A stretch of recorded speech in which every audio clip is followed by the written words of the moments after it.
বিজেপির কথায় DM change করবেন, এসপি চেঞ্জ করবেন, আইসি চেঞ্জ করবেন 1.5 মাসের জন্য। তারপর মনুষ্যত্ব কিন্তু চেঞ্জ করতে পারবেন না, মানুষকে চেঞ্জ করতে পারবেন না। মানুষের কত লাইন দেবে? নোটবন্দির লাইন, 150-র বেশি মানুষ মারা গেছে। আধার কার্ডের লাইন, টাকা দিয়ে মানুষ আধার কার্ড করেছেন। এসআইআর এর লাইন, 200 মানুষ মারা গেছেন। এখন আবার গ্যাসের জন্য লাইন। আর কত লাইন দেবেন? লাইন দেওয়াতে দেওয়াতে জনগণকে নিজেরা আগামী দিন বেলাইন হয়ে যাবেন। ভারতবর্ষে আপনারা থাকবেন না। सफल कर रहा है। She's asking the questions. Mamata Banerjee जी ने चुनाव आयोग से पूछा, चुनाव आयोग इसका जवाब दे। इसमें हम लोग क्यों पढ़ना चाहते हैं? लेकिन पूरा देश जानता है, पूरा पश्चिम बंगाल की आम जनता जानता है कि पश्चिम बंगाल की पूरा एडमिनिस्ट्रेशन पॉलिटिसाइज्ड है। किसी का मर्डर होने से भी एफआईआर नहीं दर्ज होता। एक महिला का सामूहिक बलात्कार के बाद वो थाने में गया, उसका भी कोई एफआईआर दर्ज नहीं किया।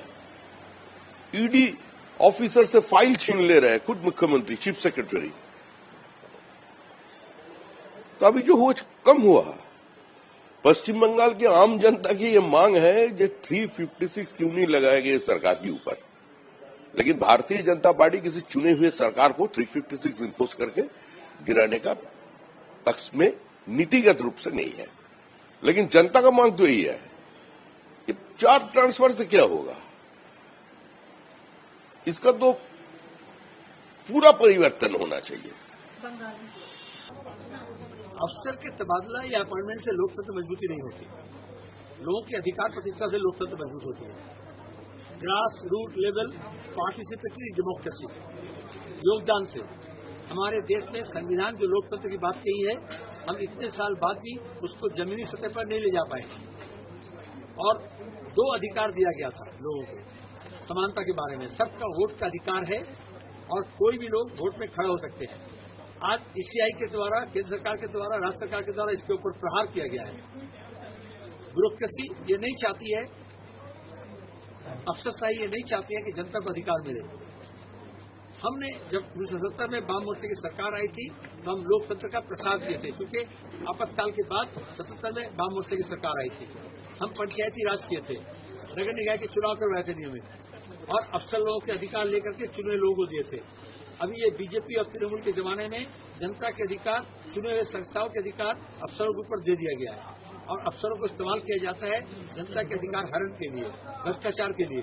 और इसलिए आप देखो, ममता बनर्जी चुनाव से पहले एक के बाद एक रद्द-बदल किए, तबादला किए, और अभी चुनाव आयोग चीफ सेक्रेटरी को या पुलिस के महानिदेशक को बदली किए। लेकिन सिर्फ ऊपर से 2-4 को बदली करने से नहीं होगा, नीचे से ऊपर तक शासन सड़ गया है, गल गया है। इसलिए हम चाहते हैं जो लोग भी पिछले चुनाव में या जब चुनाव नहीं है उस वक्त भी निर्दिष्ट पार्टी का होकर के, चाहे वो केंद्र सरकार या राज्य सरकार के जो शासकीय दल है उसका होकर के दलाली की है, ऐसे सब लोगों को चुनाव प्रक्रिया से बाहर रखना पड़ेगा।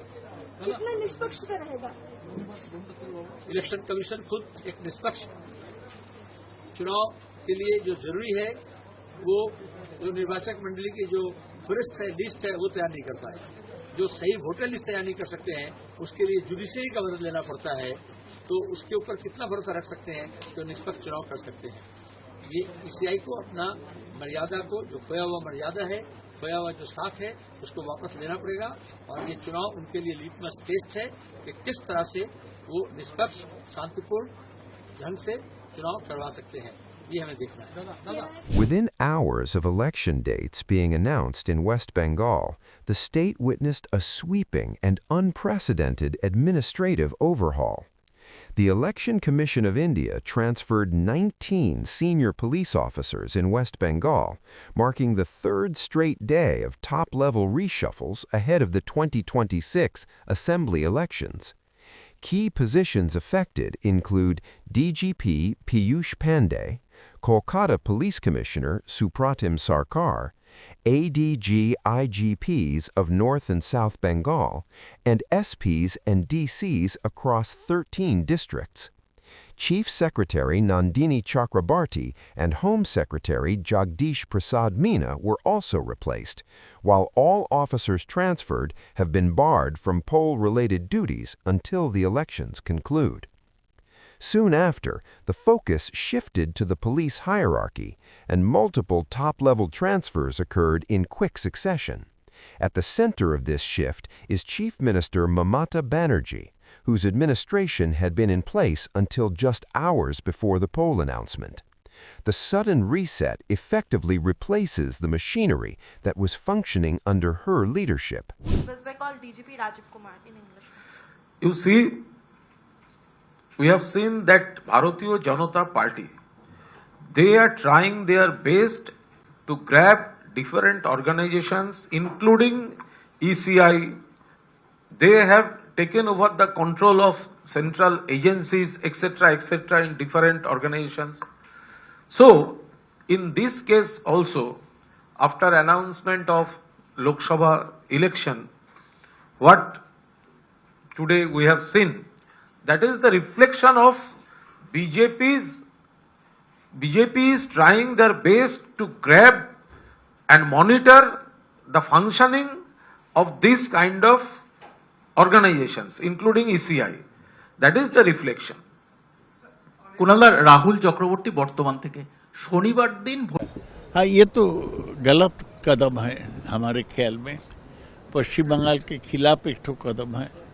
हम ये नहीं चाहते, इससे चुनाव परिचालना करना और भी मुश्किल हो जाएगा। पहली बार बंगाल में 2 चरण में चुनाव 8 दफा हुआ था, इस बार 2 चरण। हाँ, 2 चरण में हुआ, ये पहले से अच्छा है।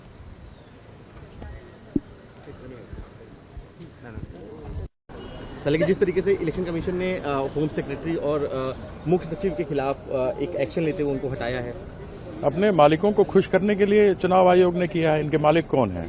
प्रधानमंत्री, जो देश के प्रचार मंत्री हैं नरेंद्र मोदी जी, साथ में घुसपैठिया मंत्रालय के जो मंत्री हैं अमित शाह, घुसपैठिया तो एक भी नहीं निकला।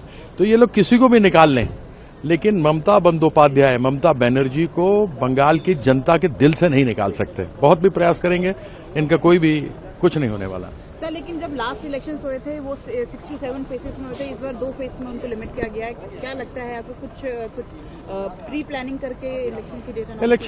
इलेक्शन कमीशन ने 7 चरण इस्तेमाल कर लिए, 8 चरण इस्तेमाल कर लिए, अब 2 कर रहे हैं। कितने चरण चाहिए इनको वहां से भागने के लिए?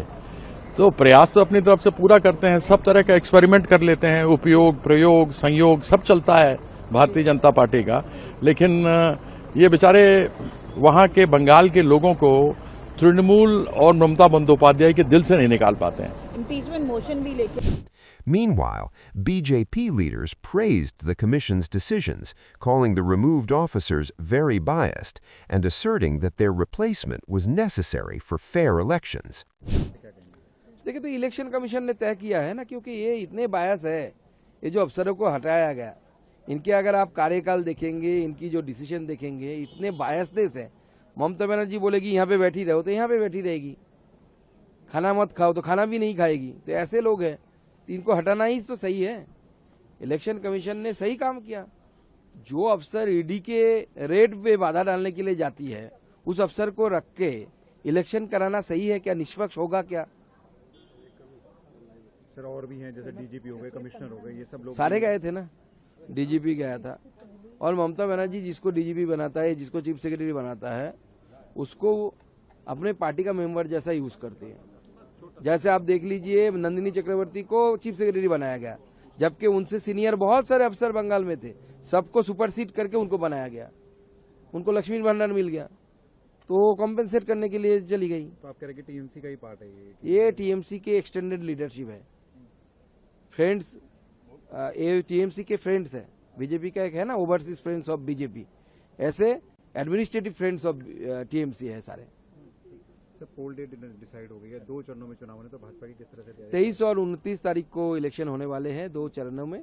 ज्यादातर पार्टियों ने 2 या 3 चरण के बारे में मांग की थी इलेक्शन कमीशन से। इलेक्शन कमीशन ने उसी मांग को मानकर 2 चरणों में किया।